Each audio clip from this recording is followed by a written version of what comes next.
Halo pemirsa, saya Dewi Jihan. Kita jumpa lagi di program Cakap-Cakap. Kali ini kita ada di edisi khusus, yakni Cakap-Cakap Spesial Pemilu, yang mana kita akan menghadirkan beberapa orang narasumber gitu ya bersama kami. Di sini ada 2 orang yang sudah langsung tiba di studio Tempo ya kali ini. Yang pertama aku akan sapa dulu ada Mbak Hilary Brigita Lasut, anggota Komisi 1 DPR RI. Halo Mbak. Halo. Gimana kabarnya? Sehat, puji Tuhan. Sehat, luar biasa sekali. Dan di sampingnya ada juga Melki Sedek Huang, Ketua BEM UI. Terima kasih sudah hadir kali ini. Sehat juga, Melki? Sehat, Mbak. Alhamdulillah, oke. Jadi kita akan ngobrol-ngobrol nih selama kurang lebih 45 menit ke depan gitu. Kita akan membahas seputar anak muda dalam pemilu 2024. Ini sudah ada 2 anak muda bergabung bersama saya kali ini. Tapi saya akan pertama-tama ke Mbak Hilary dulu gitu ya. Mungkin boleh cerita atau curhat mungkin kepada penonton di sini gitu ya. Pengalaman, suka duka termasuk dinamikanya sepanjang 2019 sampai sekarang gitu ya duduk di parlemen. Itu kayak gimana sih Mbak Hil? Jadi kalau bilang suka dan duka, mungkin lebih baik dukanya daripada sukanya kali ya. Kita melihat bahwa kita sejak awal kita punya ekspektasi kan untuk hidup di parlemen, ingin dengan bebas menyuarakan suara masyarakat. Itu memang kadang terkantuk-kantuk gitu ya, karena kita juga menyadari bahwa ternyata DPR itu adalah lembaga yang memang ketika kita ingin menyuarakan suara rakyat, kita bakal berhadapan langsung dengan suara penguasa. Kita bakal berhadapan langsung dengan kepentingan partai. Kita bakal berhadapan langsung dengan orang-orang yang punya jaringan yang luas ya. Sehingga kadang untuk bisa menjalankan tugas jadi petugas rakyat itu emang gampang susah. Jadi kalau dibilang dinamikanya mungkin saya rasa untuk anak muda, apalagi kayak saya ya, mungkin mereka bilang udah bukan cuma double, triple minority, udah Kristen, muda, Chinese, dari daerah Sulawesi Utara, besar di daerah perbatasan. Itu memang ketika saya masuk dengan rambut saya yang pirang, mungkin dengan usia 23 tahun, itu dianggap remeh. Yang memang ketika saya berbicara, ada mau bertanya kepada pemimpin atau kepada calon Kapolri misalnya waktu itu ya, ketika saya di Komisi 3, itu pimpinan Komisi 3 pada waktu itu sudah langsung banting meja, sudah langsung ngancam-ngancam di WhatsApp dan lain sebagainya. Jadi memang hal-hal seperti itu bakal harus dilewati, apalagi oleh anak-anak muda, sehingga kalau ada anak-anak muda yang memang tertarik ingin jadi anggota DPR RI, ya harus mungkin persiapkan diri benar-benar dengan ilmu kali ya, dengan basic hukum, sehingga kita tahu harus bergerak tuh sampai sebatas mana. Kalau nggak diancam terus. Wow, di statement pembukanya langsung begitu ya. Oke. Tapi kita coba flashback ke belakang sedikit ketika Mbak Hil pertama kali akhirnya punya keinginan atau tertarik gitu ya maju menjadi anggota DPR. Kemudian sampai sekarang banyak tantangan yang tadi diceritakan begitu. Seberapa jauh timpangnya? Cita-cita awalnya seperti apa dan kemudian sekarang yang dihadapi seperti apa? Cita-cita awalnya memang saya pengen merubah citra DPR, ya, merubah citra DPR secara keseluruhan. Tetapi ternyata memang saya hanya bisa mulai dari diri saya sendiri dulu. Karena untuk bisa merubah citra DPR butuh orang-orang gila yang benar-benar mau menjalankan tugas fungsinya sebagai petugas rakyat tanpa takut kehilangan jabatannya dia. Nah, orang-orang seperti ini sulit ditemui. Bahkan ketika kita berhadapan dengan anak-anak muda yang punya tagline membawa perubahan. Ternyata toh tidak semua mampu dan cukup berani untuk melawan kekuasaan besar di hadapan dia. Jadi buat saya agak bisa dibilang agak bohong lah ya kalau misalnya mungkin saat ini ada orang-orang yang mungkin bilang dia mau menjadi petugas rakyat, benar-benar menyuarakan suara rakyat, tapi ternyata kayaknya jalannya di partai dia mulus-mulus aja. Oh, oke. Tapi apakah kegilaan yang tadi disebutkan oleh Mbak Hil ini masih bertahan di diri atau di pribadi seorang Hilary Brigita Lasut? Kalau saya pribadi, mungkin karena udah terlalu sering kali ya, Mbak. Udah terlalu sering, saya sejak dari awal saya sudah masuk, apapun yang saya sampaikan mungkin yang berhubungan dengan rakyat, yang mungkin tidak sejalan dengan kepentingan beberapa pihak ya, yang kuat-kuat, ya biasanya saya langsung diserang di media, langsung langsung oleh pimpinan partai, mungkin langsung di-cut juga, langsung. Jadi tidak pernah saya merasa itu hal yang baru atau hal yang menakutkan karena mungkin udah terlalu sering. Ketika saya ada beberapa anak-anak muda yang saya ikut chassis calon polisi ya waktu itu, calon militer polisi, calon militer TNI dari seluruh Indonesia, ketika saya berjuang untuk memperjuangkan mereka kembali dapat namanya bisa muncul lagi gitu ya, itu kan petinggi-petinggi menghubungi partai.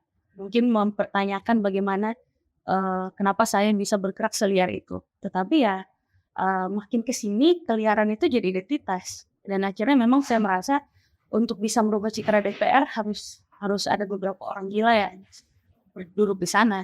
Menjadi seorang anggota DPR tidak sesuai dengan apa yang Mbak Hil bayangkan di awal artinya. Sebenarnya di awalnya sudah membayangkan bahwa di sana mungkin tidak akan mudah. Tetapi nggak sesulit ini juga. Iya, nggak segini banget juga. Karena yang menjadi terancam bukan hanya saya sendiri, tapi orang-orang di sekitar saya, orang-orang yang dekat dengan saya, orang-orang yang membantu saya, bahkan keluarga saya sendiri. Itu benar Itu terjadi. akan sangat terancam kalau kita salah melangkah di dalam dunia. Oke, baik, kita balik lagi ke flashback sedikit lagi soal pada saat waktu itu ya 2019 waktu kampanye dan segala macam itu dengan bekal pengalaman yang mungkin bisa dibilang tidak atau belum sama dengan pendahulu-pendahulu Mbak Hil begitu ya. Bagaimana waktu itu strategi kampanye, kemudian mengumpulkan bekal atau amunisi untuk kemudian maju begitu, itu seperti apa? Kalau saya secara pribadi yang membuat mungkin masyarakat tertarik waktu itu memilih saya adalah saya berjanji dan bukan berjanji, berkomitmen untuk tidak belajar dari senior-senior saya di dunia politik. Jadi kalau ada satu karir ya, di mana kita tidak, kalau boleh jangan belajar dari pengalaman, itu mungkin adalah jadi anggota DPR. karena memang secara background lembaga DPR itu sendiri punya reputasi yang sangat buruk. Jadi kalau kita belajar dari senior, seperti karir-karir yang lain mungkin, saya akan merasa mungkin kita akan jadi sama aja gitu ya, akan jadi sama aja dan tidak akan ada perubahan gitu. Jadi yang salah satu yang saya tawarkan, saya waktu itu memang tidak punya uang ya, waktu itu papa saya baru keluar penjara waktu itu, dan saya datang sebagai caleg modal sosmed ya, dan di mana-mana saya bilang saya nggak akan belajar dari senior gitu. Jadi ketika nanti saya jadi politisi, saya akan belajar sendiri pokoknya. Angan-angan waktu itu percaya diri seperti itu ya? Percaya diri seperti itu, karena saya tahu kalau saya belajar dari orang-orang ini yang udah jago-jago ini, saya akan jadi seperti mereka. Ketika saya jadi seperti mereka, ya apa bedanya? Begini aja. Oke. Thank you Mbak Hil, aku akan geser dulu ke Melki kali ini ya. Mel, tadi cukup banyak nih curhatannya Mbak Hil gitu ya, tentang apa yang dialami, tantangan-tantangan yang ternyata menjadi seorang anggota DPR tuh tidak seindah apa yang dibayangkan sebelumnya. Mungkin sebagai nanti seorang pemilih muda yang mungkin juga membawa semangat dari teman-teman juga melihat hal apa yang terjadi di depan mata, bahwa ini adalah sebuah statement langsung gitu ya, pengalaman dari seorang anggota DPR muda seperti itu. Kamu komentarnya gimana? Sebenarnya apa yang disampaikan sama Mbak Hilir tadi itu udah jadi concernnya teman-teman muda juga ya, terutama teman-teman yang mungkin juga udah cukup banyak bersuara lah soal kondisi politik hari ini gitu. Kalau kita ngelihat DPR hari ini kan betul-betul jauh dari kata ideal gitu. Menurut Transparansi Internasional Indonesia, DPR itu lembaga terkorup. Tapi kalau menurut Indonesian Parliamentary Center, bahkan DPR itu di tahun 2022 saja itu gagal dalam menunaikan beberapa tugas-tugas pentingnya. Contoh paling sederhana legislasi gitu. Dari 62 prolegnas prioritas cuma 19 yang kemudian dilangsungkan untuk jadi undang-undang gitu. Dan itu pun melalui jalan yang berbatu-batu gitu ya. Dan bahkan sampai sekarang kita masih tidak dihadirkan nih, misalnya salah satu rancangan undang-undang di parlemen yang sangat dibutuhkan oleh pekerja domestik, pekerja rumah tangga gitu misalnya, RUU Perlindungan Pekerja Rumah Tangga. Berkali-kali dipush oleh teman-teman gerakan sipil, bahkan Presiden Jokowi sempat mengeluarkan argumentasi langsung bahwa RUU Perlindungan Pekerja Rumah Tangga ini harus segera disahkan. Tapi kita lihat di parlemen ini, sepertinya tidak begitu concern tentang isu-isu yang seharusnya menjadi urat nadinya teman-teman pekerja domestik gitu misalnya. Nyatanya nggak ada tuh sampai sekarang tindak lanjut dari RUU Perlindungan Pekerja Rumah Tangga. Bahkan saya tuh seringkali bingung gitu, DPR ini cuman menindaklanjuti beberapa rancangan undang-undang yang menurut saya jadi mata airnya mereka aja gitu. Untuk beberapa undang-undang yang jadi air mata bagi banyak orang malah tidak dilangsungkan dengan baik gitu. Itu yang pertama. Yang kedua, ini ada kritik gitu dari beberapa hal yang Mbak Hillary sampaikan tadi. Artinya ada kritik bagi sistem politik kita hari ini gitu. Nyatanya yang kita harapkan DPR itu kan mampu memainkan peran menjadi check and balances gitu. Dan artinya dia harus mampu tuh keluar-keluar banyak kalau pemerintahnya salah. Harus mampu manggil orang-orang yang emang kelihatan salah dalam bekerja. Harus bisa secara gahar, secara berani nunjukin taringnya kalau emang ada yang salah dari kondisi eksekutif. Nyatanya sekarang fungsi check and balances itu tidak berjalan gitu. Kita bisa hitung berapa partai di dalam parlemen yang jadi oposisi. Padahal hanya dengan mereka yang jadi oposisi inilah harapan kita gantungkan untuk mengeksekusi peranan-peranan korektif dari apa yang harusnya salah dari eksekutif gitu. Nyatanya menurut saya harusnya DPR itu coba belajar lagi gitu ke FISIP UI ataupun ke FHUI gitu. Belajar sistem yang namanya yang paling simpel itu trias politikanya Montesquieu gitu. Ada yang namanya eksekutif, legislatif, yudikatif gitu. Legislatif fungsinya apa ya? Awasi eksekutif. Bagaimana ceritanya Pak Mahfud dipanggil ke legislatif malah Pak Mahfud yang kuliahin semuanya. Harusnya Pak Mahfud yang mendapat kuliah dari semuanya gitu. Ini kan artinya ada yang salah dengan legislatif gitu. Antara mereka kurang ilmu, kurang bersubstansi, kurang pengalaman, atau berpura-pura tidak ada ilmu dan pengalaman gitu. Nah itu yang menurut saya rada membingungkan dari kondisi legislatif hari ini. Selain itu juga yang paling penting bagi saya saat ini DPR ini bukan menjadi bukan menjadi garda terdepan bagi rakyat untuk menyuarakan hal-hal yang salah dari pemerintahan. Tapi justru jadi dewan pelicin kepentingannya rezim dan oligarki gitu. Buktinya apa gitu? Bagi beberapa rancangan undang-undang ataupun kebijakan-kebijakan yang kita rasa DPR harus menyuarakan dengan banyak dari perspektif keberpihakannya pada rakyat, dia malah melicinkan kepentingan-kepentingan yang sangat jauh dari apa yang seharusnya track negara itu berjalan. Contoh paling sederhana Perpu Cipta Kerja gitu. Ini kita ngomongnya udah jangan pakai konstelasi politik deh, ngomongnya pakai konstelasi hukum aja gitu. Menurut konstitusi, sebuah perpu itu hanya bisa diterbitkan dalam kondisi kegentingan yang memaksa. Dan kegentingan yang memaksa itu ada penjelasannya gitu. Tapi sampai sekarang saya tidak menemukan di konsideransinya Perpu Cipta Kerja apa yang dimaksudkan dengan kegentingan memaksa yang betul-betul memaksa. Malah bagi saya itu kayak kegentingan yang dipaksakan gitu. Itu yang pertama. Yang kedua, Perpu itu adalah produk yang memang adalah prerogatifnya presiden. Tapi dia harus ditindaklanjuti dalam masa sidang berikutnya. Jadi dikeluarkan 30 Desember 2022. Masa sidang berikutnya adalah Januari hingga Februari 2023. Tapi dia baru disahkan di Maret 2023. Artinya tidak ada pembahasan tuh selama masa sidang itu. Dan baru disahkan selepas masa sidang. Artinya ada yang salah dari DPR, ada yang kacau dari logikanya DPR, dan DPR seakan-akan tidak mau nurut sama konstitusi kalau dia ikut mengesahkan Perpu Cipta Kerja. Karena udah jelas-jelas salah secara konstitusi, kenapa lu sahin gitu. Dan ini yang menurut saya DPR tuh seperti lembaga yang bagi anak-anak muda tuh udah nggak punya harapan lagi di dalam sana gitu. Karena apa? Karena bagi kita kalau emang dia harusnya berperan sebagai Dewan Perwakilan Rakyat, dia malah cocoknya BEM UI kemarin sempat mengeluarkan tuh Dewan Perampok Rakyat gitu. Karena bagi kita dia merampok hak-hak kita yang seharusnya mereka perjuangkan gitu, Mbak. Oke. Nah, Mel tadi sudah banyak kritik evaluasi terhadap DPR begitu ya. Nah, terus kemudian juga Melki mendengar bagaimana cerita dari Mbak Hil begitu ya. Tadi dibilang juga kalau udah nggak percaya nih, tapi masih ada nggak sih harapan anak muda kalau nanti tuh misalnya akan ada sosok-sosok lain yang mungkin masih punya semangat yang sama begitu ya, tapi juga masuk ke DPR gitu. Seandainya cerita Mbak Hillary tadi benar, saya berharap Mbak Hillary ada 560 di DPR gitu. Saya berharap sih demikian gitu ya. Karena bagi saya harusnya DPR itu sadar bahwa dia memang dicalonkan oleh partai. Konstitusi pun bilang demikian, peserta pemilu adalah partai politik gitu misalnya. Tapi yang menjadi nonsens bagi saya adalah ketika mereka terlalu nurut pada partai politik, pada mereka sadar fungsinya dengan namanya aja Dewan Perwakilan Rakyat, bukan Dewan Perwakilan Parpol. Jadi harusnya DPR itu harus betul-betul sadar bahwa harusnya tindakan Mbak Hillary ini bukan tindakan yang tabu di DPR gitu loh. Harusnya sebagai anggota DPR, dia harus lebih sering mengkritisi partai politiknya sendiri karena menggolkan kebijakan-kebijakan di pemerintah yang sangat tidak berpihak pada rakyat yang adalah basis suaranya gitu. Jadi kalau bagi saya sih sebenarnya kalau dibilang ada harapan atau enggak, ada. Tapi yang paling penting ada beberapa poin yang harus dilangsungkan dulu ya sebelum harapan itu ada. Pertama, kalau memang melihat sistem politik yang tidak bisa diubah dan kita nggak punya akal untuk perubahan gitu misalnya. Artinya harus ada yang dibenahi dari sistem kaderisasi partai politik gitu. Nggak guna lah kalau mau dibikin sistem proporsional tertutup dan lain sebagainya. Pak Yusril dan teman-temannya mengajukan ke MK katanya ini untuk memperkuat parpol dan lain sebagainya. Bagi saya itu nonsens. Kalau sistem kaderisasi parpolnya gitu-gitu aja. Kalau anaknya ini bisa jadi ini, anaknya ini bisa jadi ini, anaknya ini bisa jadi ini. Orang-orang yang bukan anak siapa-siapa dan hanya berilmu, dia tidak akan pernah dapat tempat gitu. Jadi sistem kaderisasi parpol itu harus betul-betul ideologis dan sesuai paham dari partainya gitu. Itu yang sebenarnya harus diperbaiki dulu kalau memang tidak ada akal besar lah untuk perubahan yang besar. Yang kedua, artinya masyarakatnya harus betul-betul pintar dan jeli untuk bisa betul-betul menilai gitu. Mana yang betul-betul bisa mewakili kepentingannya. Misalnya gitu, saya tuh berkali-kali sampaikan di forum-forum bahwa kita itu nggak butuh pemimpin yang joget-joget di TikTok gitu.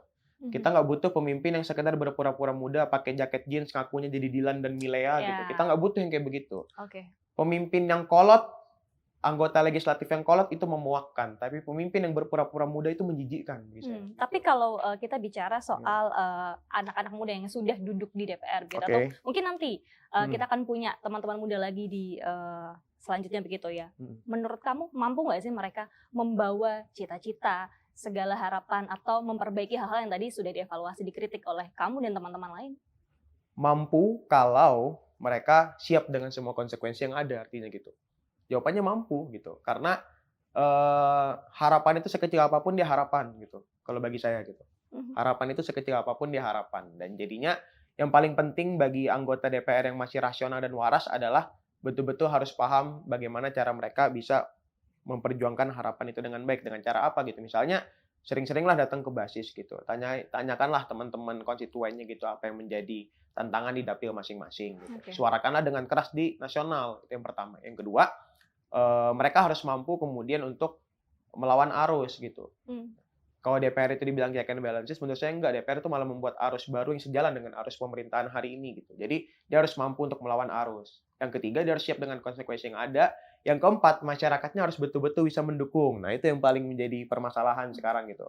Masyarakat yang gampang terbelah dengan permainan isu, masyarakat yang gampang terbelah dengan kemudian konstelasi siapa ya capres dan cawapres hari ini, tapi nggak pernah ngomongin ide gitu. Kita ngomongin Prabowo, Jokowi, Anies, Ganjar, kawan-kawannya lah, Sandiaga Uno, Erick Thohir, Mahfud dan kawan-kawan, tapi nggak pernah ngomong mereka tuh punya isi otak apa sih buat Indonesia gitu. Nah, itu yang menjadi salah sebenarnya gitu kalau menurut saya. Oke. Sebelum kita jeda untuk segmen kedua, sedikit aja ke Mbak Hil gitu ya. Tadi disebutkan oleh Melki bahwa harapan itu ada, tapi dia adalah seorang harapan kecil yang sangat ditunggu-tunggu dan diandalkan oleh masyarakat. Tanggapannya gimana? Ya, kita berharap anggota dewan yang nanti mungkin yang jadi harapan tadi itu benar-benar bisa berjuang buat masyarakatnya dan melawan arus, karena di DPR itu dikenal istilah pendapat kalian mempengaruhi pendapatan. Jadi ya pendapat mempengaruhi pendapatan, apa yang kalian suarakan tentunya akan berdampak kepada income. Nah, ini yang harus kita lihat juga, selain dia mampu melawan arus, apakah dia sanggup untuk melawan godaan itu ya. Oke. Baik, Melki dan juga Mbak Hil, kita akan jeda terlebih dahulu. Pemirsa jangan kemana-mana, karena usai jeda berikut cakap-cakap spesial pemilu masih akan segera kembali untuk Anda.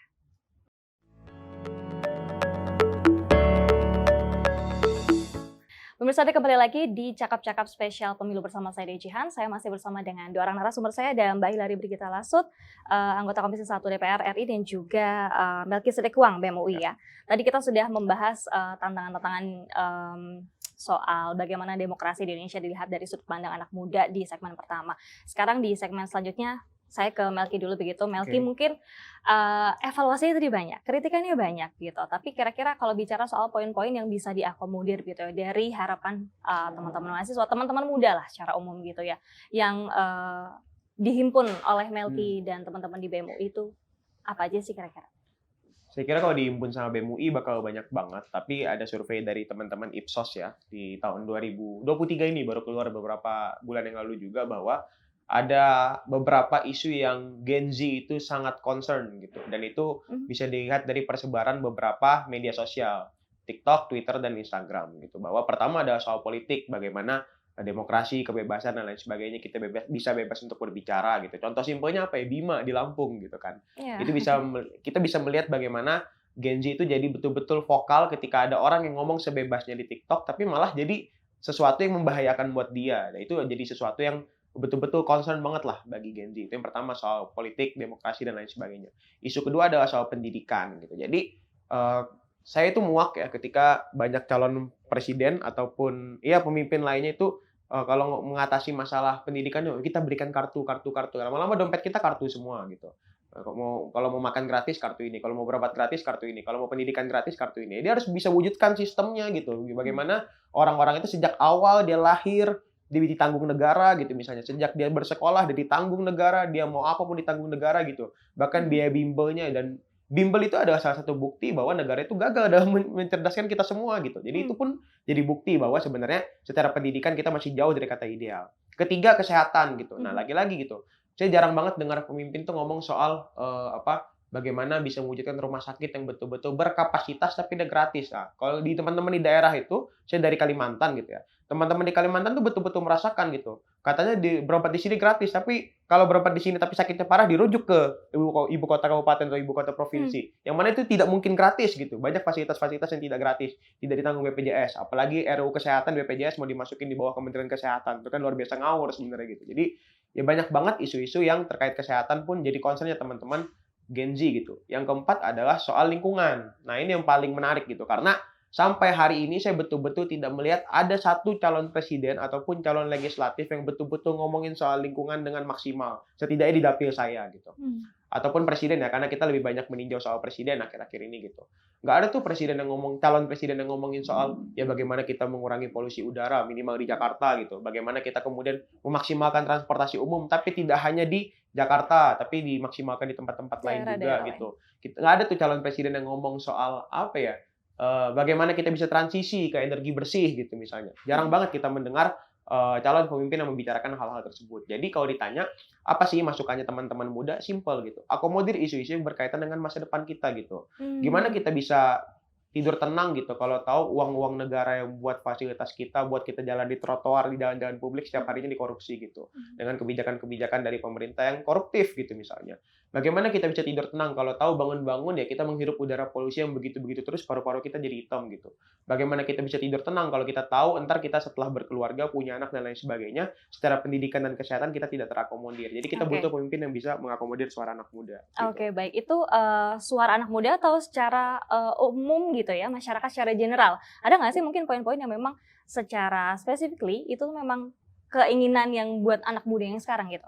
Survei Ipsos tadi itu menyebar di kalangan Gen Z gitu. Jadi teman-teman Gen Z itu punya 4 concern isu tadi dan rata-rata teman-teman Gen Z itu jijik ya melihat pemimpin yang sekedar lempar-lemparan pantun apalagi joget-joget TikTok. Jadi saya sarankan untuk semua pemimpin yang nonton ini jangan main TikTok untuk sekedar lempar-lemparan pantun apalagi pura-pura jadi Dilan Milea. Banyak orang pura-pura muda tapi nggak mau bawa isu anak muda. Jadi mending pemimpin yang kayak gitu coret aja namanya dari kertas suara Anda gitu. Pura-pura muda tapi tidak mau mengakomodir isu-isu anak muda. Oke, thank you Melky. Saya balik lagi ke Mbak Hillary gitu.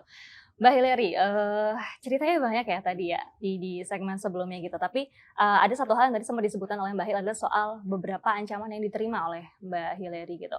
Mungkin boleh cerita lebih jauh soal hal-hal yang membuat tadi ternyata itu menjadi tantangan yang sangat besar yang cukup sulit dihadapi oleh seorang anggota DPR yang masih muda. Jadi memang saya setuju ya sama kata-kata Melky tadi. Di sudut pandang saya malah ada pemimpin-pemimpin yang berusaha menunjukkan seakan-akan dia pro anak-anak muda dan pro gerakan generasi muda, tapi giliran anak muda mau ngomong dan mau berbicara di forum seperti DPR itu langsung di-cut. Itu langsung dipindahin misalnya. Seperti sebelumnya saya ada di Balik ya. Saya ada di Badan Legislasi dan sebelum pembahasan Undang-Undang Cipta Kerja 1 bulan apa 2 minggu sebelumnya saya udah dipindah, dikeluarin. Terus misalnya ada pembahasan terkait RUU KUHP dan lain sebagainya, sekitar 2 minggu 3 minggu sebelum pembahasan saya udah dipindah lagi. Sehingga kemudian menurut saya setuju juga ketika anak-anak muda itu kayaknya mulai pesimis melihat begitu banyak partai politik dengan elit-elit politik yang berusaha menggait anak muda dengan berbagai macam cerita dan gayanya mereka, tapi giliran anak muda yang mau berbicara sepertinya mau dibungkam gitu loh, baik di dalam maupun di luar. Jadi kalau buat saya sih ngelihatnya ya itu realita pertama. Dan kalau saya boleh jujur ya, ancaman mungkin mereka cukup pintar, nggak akan semua langsung ngancam oh saya bunuh kamu dan lain sebagainya. Tetapi yang akan dibuat adalah mungkin nanti dipindah komisi atau nanti kesempatan kamu nyalek dicabut gitu. Jadi kamu nggak bisa ngapa-ngapain lagi.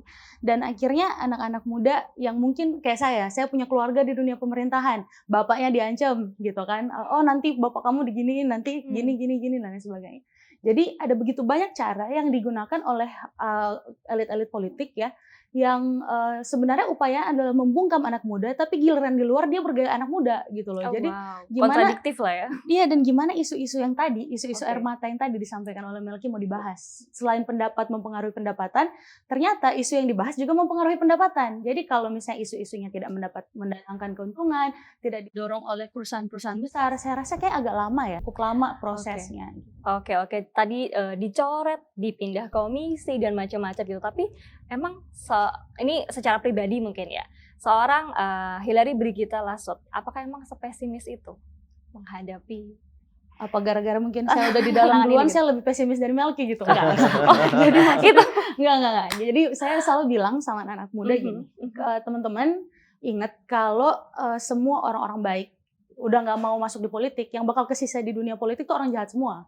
Jadi giliran teman-teman kalau mau bersuara terus mengharapkan perubahan, kayaknya nggak bisa kalau orangnya itu aja gitu loh. Jadi misalnya ada generasi yang misalnya dianggap korup, gagal dan lain sebagainya, mungkin secara kalau diganti cuma sedikit demi sedikit, kayak saya di periode saya cuma 3 orang Gen Z.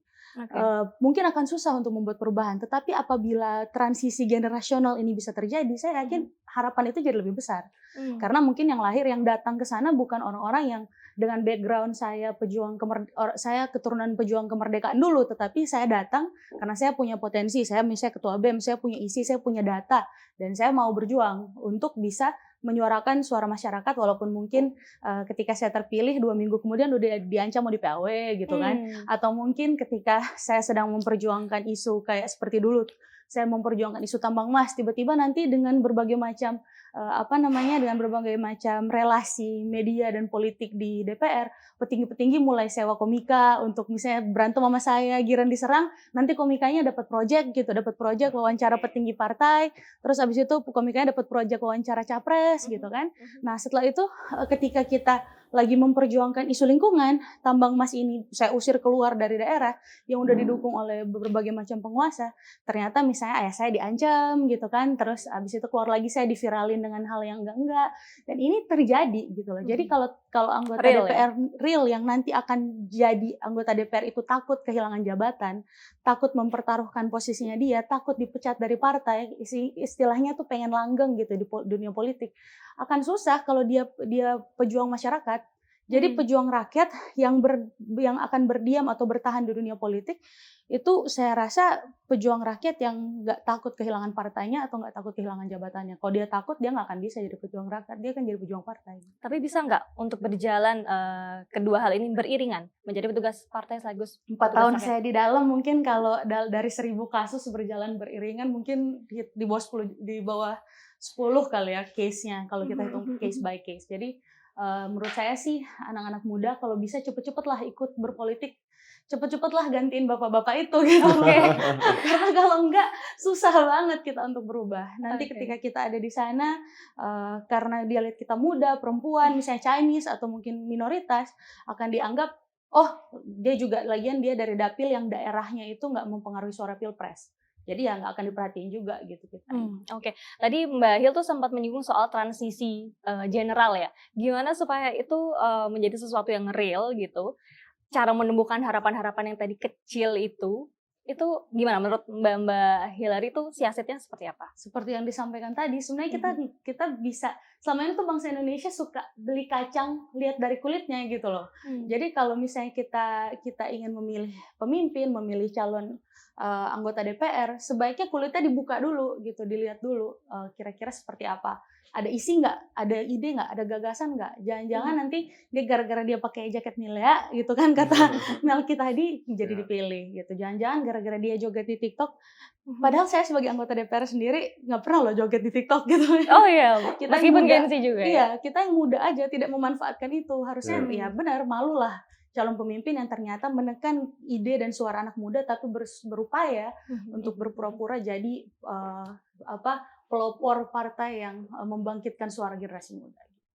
Oke, itu tadi kan harapannya soal gagasan-gagasannya ya. Terus kemudian caranya juga menurut teman-teman baik Mbak Hil maupun Melki itu tidak sesuai. Kalau gitu caranya deh, cara yang paling tepat gimana? Kalau tadi bilang pakai jaket Dilan Melea nggak cocok, atau misalkan tadi pura-pura kelihatan di sosmed sok-sok muda juga nggak cocok. Terus caranya yang menurut kalian layak atau bisa membuat kalian melirik itu gimana sih, Melki? Anak-anak muda itu amazed ya sama beberapa tokoh muda yang betul-betul bisa bawa gagasan. Contohnya siapa? Misalnya Mbak Futami gitu, ataupun ya sesimpel Bang Iman Usman gitu ya. Walaupun dia entrepreneur dan kawan-kawannya, dia bisa menunjukkan ide-ide segarnya gitu. Dan kalau saya secara pribadi, ketika Nadiem Makarim masuk kabinet di tahun 2019, bagi saya itu harapannya anak-anak muda, karena harusnya ada ide-ide segar di situ dan lain sebagainya. Rupanya sama-sama aja gitu kan. Nah, sebenarnya kalau menurut saya yang paling penting tuh dari simpulan apa yang saya lihat selama ini adalah ketika lo hadir ke basis, ketika mereka hadir ke basis, ketika mereka kemudian ngomong di TikTok, Instagram, ataupun Twitternya, mereka harus bisa sampaikan bahwa saya punya program apa gitu. Misalnya dengan saya bersuara ini di parlemen, saya akan mengarahkan partai untuk menyetujui ini dan lain sebagainya. Saya harap kita bisa menuju transisi energi bersih di tahun 2030 gitu misalnya. Saya berharap ada anggota DPR yang mampu menyuarakan hal itu. Jadi betul-betul bisa ngomongin gagasan, punya grand design yang jelas, terus ya betul-betul punya substansi gitu ya, dan punya keberpihakan gitu. Jadi jangan sampai kemudian normatif-normatif lagi gitu. Kalau Mbak Hillary punya keberanian untuk memperjuangkan tambang emas Sangihe gitu misalnya. Ya kita harapkan semua anggota legislatif dari dapil manapun tuh bisa menyuarakan kerusakan lingkungan akibat tambang ataupun proyek-proyek PSN di daerah mereka masing-masing gitu. Dan itu pun yang menjadi minim gitu. Jadi yang paling penting satu punya substansi, dua punya keberanian, dan tiga mampu ngelawan arus, dan itu harus betul-betul ditunjukin di masa kampanye. Gitu. Ya, oke. Jadi medianya apapun, atau mungkin sekarang kan memang lagi gencarnya sosial media supaya dekat sama anak muda, tapi jangan lupa sama substansinya gitu. Benar. Ya. Oke. Nah, pertanyaan selanjutnya ini masih untuk Melky juga. Soal tadi kita juga tahu ada banyak kritikan gitu, juga termasuk cerita dari Mbak Hil. Apakah ini mungkin atau memberi peluang jadi menambah tinggi angka golput misalnya? Ada pengaruhnya terhadap itu nggak akhirnya menurut Melky? Sebenarnya ada gitu. Pasti ada peluang untuk golput gitu. Dan saya adalah tipikal orang yang tidak menyalahkan orang-orang yang golput. Karena bagi saya memilih itu pilihan. Jadi kalau nggak memilih pun pilihan gitu.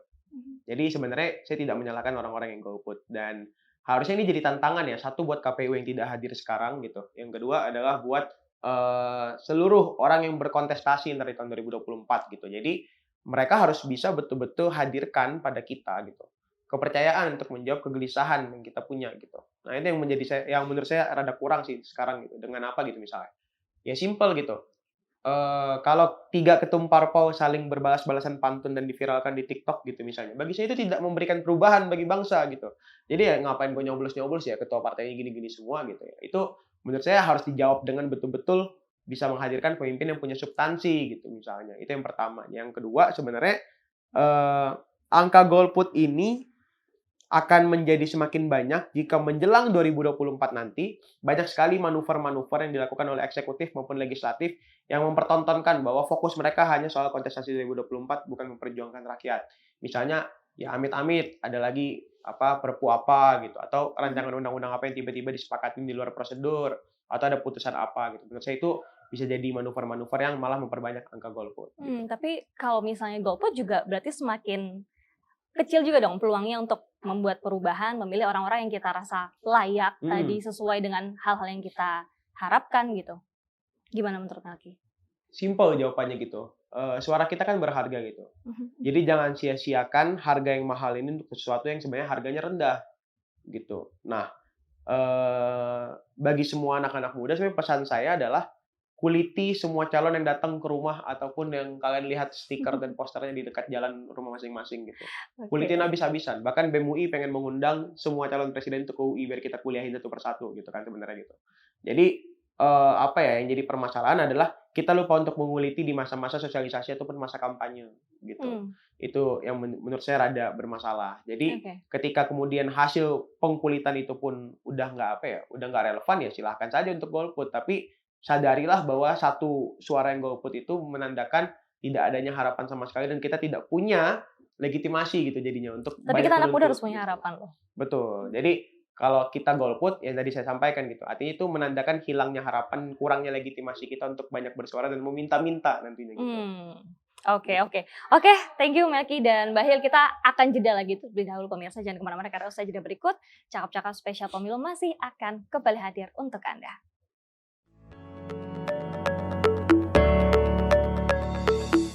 Pemirsa, Anda kembali di Cakap-Cakap Spesial Pemilu. Kali ini kita sudah ada di segmen terakhir. Kita akan mendengarkan bersama-sama setiap closing statement para narasumber saya hari ini. Ada Mbak Hillary Brigita Lasut dan juga Melky Sedek Huang. Saya akan ke Mbak Hil dulu begitu ya.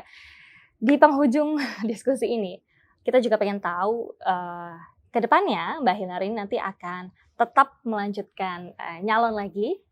Kalau misalnya lanjut strateginya seperti apa atau justru tidak atau bagaimana? Sampai sekarang sih saya belum mendaftar di partai manapun ya, walaupun mungkin dari KPU kemarin udah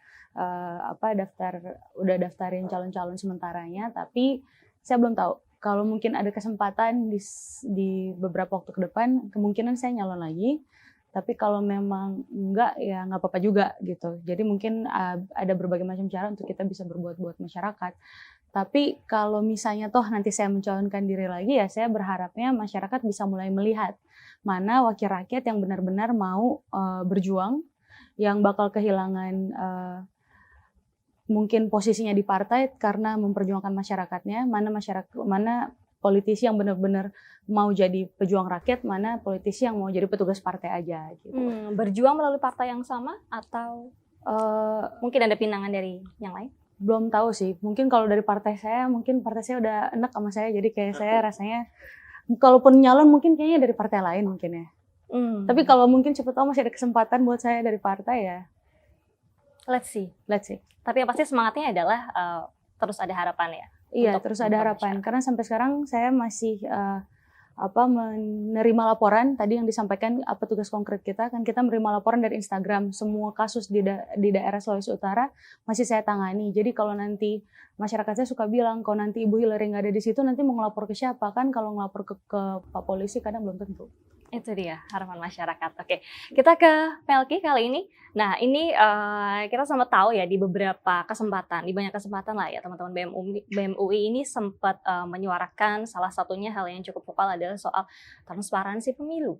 Itu maksudnya apa dan di balik itu tuh apa sih yang sebenarnya pengen disampaikan? Oke, sebenarnya yang jadi concernnya BEM UI adalah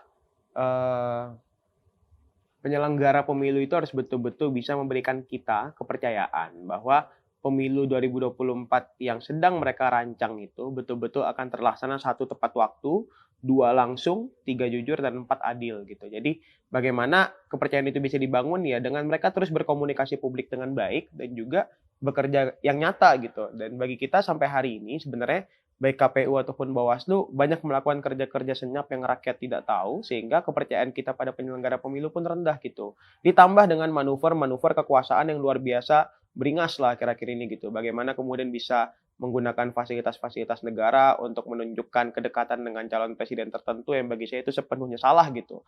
Misalnya menggunakan pesawat kenegaraan untuk mengantar pulang salah seorang calon presiden, itu jelas salah. Menggunakan fasilitas negara yang bernama Istana Negara untuk memanggil para ketum parpol yang sudah sangat jelas mereka punya kepentingan politik tertentu. Itu salah. Kenapa? Karena sebuah kekuasaan yang dalam hal ini adalah eksekutif, dia adalah kekuasaan bagi semua orang. Bukan kekuasaan bagi orang-orang yang memilih dia ataupun kekuasaan bagi orang-orang yang punya kepentingan politik tertentu saja gitu. Jadi ini akan menjadi salah jika terus-menerus dilangsungkan gitu. Apalagi dengan endorsan-endorsan dan lain sebagainya. Jadi rakyat itu sekarang sedang tidak percaya gitu dengan kondisi yang terjadi. Apakah penyelenggara pemilu dapat betul-betul transparan atau tidak. Kalau manuver kekuasaannya seperti ini gitu. Takutnya akan ada intervensi-intervensi apalagi mengerahkan kekuatan-kekuatan infrastruktur negara gitu misalnya untuk kemudian bergerak memenangkan salah satu atau mengalahkan salah satu dan lain sebagainya. Apalagi jika itu sudah mengkooptasi badan-badan yudikatif. Itu yang menurut kita menjadi permasalahan besar. Jadi diharapkan eksekutif, legislatif, dan yudikatif itu betul-betul tahu porsinya untuk sama-sama menyukseskan pemilu 2024 yang langsung, tepat waktu, jujur, dan adil. Oke, thank you Melki. Tapi terakhirnya pemirsa, pesan begitu ya yang bisa disampaikan kepada masyarakat luas di Indonesia dimanapun berada begitu ya, harapan untuk berjalannya pemilu nanti di 2024 seperti apa? Singkat aja, Mbak Hil dulu. Jangan golput, ingat kalau orang baik nggak ada di politik, orang jahat yang bakal ada di sana. Kalau teman-teman orang baik, kalau emang nggak bisa ada di sana, at least milih orang baik. Jadi dan anak-anak muda kalau bisa bergabunglah di dunia politik, ikut dalam proses pembangunan, karena kayaknya Indonesia butuh anak muda yang cukup gila buat memperjuangkan bangsa ini. Thank you Mbak Hil. Melki? Pesannya ya, semoga penyelenggara pemilu, eksekutif, legislatif, dan yudikatifnya betul-betul tahu porsi. Kalau tidak tahu porsi, silakan datang ke UI, kita kuliahi gitu. Jadi pahamilah peranan, tupoksi, tugasnya masing-masing untuk sama-sama menyukseskan pemilu. Karena maunya rakyat adalah pemilunya tepat waktu, maunya rakyat pemilunya adil, maunya rakyat pemilunya jujur, maunya rakyat penyelenggara pemilunya transparan. Jadi laksanakanlah kemauan rakyat sesuai konstitusi. Luar biasa. Terima kasih banyak Melki Sedekuang, Ketua BEM UI, dan juga Mbak Hillary Brigita Lasut, anggota Komisi 1 DPR RI. Semoga sehat selalu. Siapa tahu kita bisa jumpa di cakap-cakap episode selanjutnya. Teman-teman, thank you banget sudah join kali ini. Dan pemirsa, akhir kata saya Dejan beserta kru yang bertugas pamit undur diri. Kita akan jumpa di cakap-cakap edisi spesial pemilu selanjutnya. Bye!